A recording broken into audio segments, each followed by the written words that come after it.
Brush చేస్తే చిగుల నుంచి రక్తం రావడం ఇది నార్మలా లేక సీరియస్ సమస్య?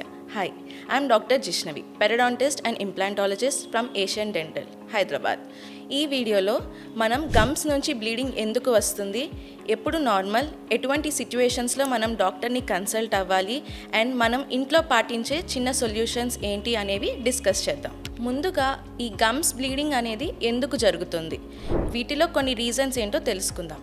టార్టార్ ఆర్ ప్లాక్ అంటే పళ్ళ సందుల్లో కనుక మురికి పేరుకుపోవడం, అలా కాకుండా జింజైవైటిస్ అంటే జింజైవల్ ఇన్ఫ్లమేషన్స్, గమ్స్ ఉబ్బడం, గమ్స్ ఎర్రగా కనిపించడం అలా, లేదా హార్డ్గా బ్రష్ చేయడం వల్ల, లేదా హార్డ్ టూత్ బ్రష్ యూస్ చేయడం వల్ల, విటమిన్ సి లోపం ఉండటం వల్ల, లేదా కొన్ని హార్మోనల్ చేంజెస్ అంటే ప్రెగ్నెన్సీ, పీరియడ్స్ ఈ టైంలో కూడా మనకి బ్లీడింగ్ అనేది నార్మల్.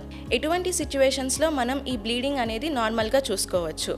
కొత్తగా మనం బ్రషింగ్ స్టార్ట్ చేసినప్పుడు, అంటే కొద్ది రోజులు ఆపేసి మళ్ళీ తిరిగి మొదలుపెట్టినప్పుడు, లేదా సాఫ్ట్ టూత్ బ్రష్ నుంచి హార్డ్ టూత్ బ్రష్కి ఒకసారిగా చేంజ్ చేసినప్పుడు, ఒక 5 నుంచి 7 డేస్ వరకు ఈ బ్లీడింగ్ కనుక వచ్చి తగ్గితే కనుక మీరు టెన్షన్ పడాల్సిన అవసరం లేదు. ఎటువంటి సిచ్యువేషన్స్లో ఈ గమ్ బ్లీడింగ్ అనేది మనం సీరియస్గా తీసుకోవాలి?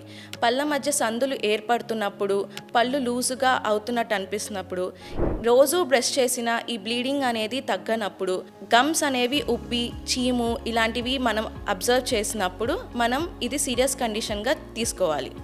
దీనినే మనం టర్మ్స్లో జింజైవైటిస్ ఆర్ పెరిడాంటైటిస్ అంటారు. మనం డాక్టర్ దగ్గరికి వెళ్ళే ముందు కొన్ని హోమ్ రెమెడీస్ తీసుకోవచ్చు. ఎలా అంటే సాఫ్ట్ బ్రష్ యూస్ చేయడం, రోజుకి 2 సార్లు బ్రష్ చేయడం, వామ్ సాల్ట్ వాటర్ గాగుల్స్ రోజుకి ఒకసారన్నా చేయడం, ఫ్లాసింగ్ అనే దాన్ని అలవాటు చేసుకోవడం, and vitamin C rich foods అంటే గోవా, ఆరెంజెస్, లెమన్ ఇలాంటివి ఎక్కువగా తీసుకోవడం. హార్డ్గా బ్రష్ చేయకండి, అలా అని బ్లీడింగ్ వస్తుందని బ్రష్ చేయడం మానకండి. డాక్టర్ని ఎప్పుడు కన్సల్ట్ అవ్వాలో తెలుసుకోండి. గారపట్టి 6 months అయ్యి క్లీన్ చేసుకోకపోతే, లేదా గమ్స్ నుంచి రోజు బ్రష్ చేసినా బ్లీడింగ్ తగ్గకపోయినా, లేదా ఈ గమ్స్ ఇన్ఫ్లమేషన్ అనేది ఎన్ని హోమ్ రెమెడీస్ యూస్ చేసినా తగ్గకపోయినా వెంటనే డాక్టర్కి చూపించుకోవాలి. మీ డెంటిస్ట్ని కలిసినప్పుడు బ్రష్ని ప్రాపర్ డైరెక్షన్స్లో ఎలా యూస్ చేయాలి అనేది తెలుసుకోండి.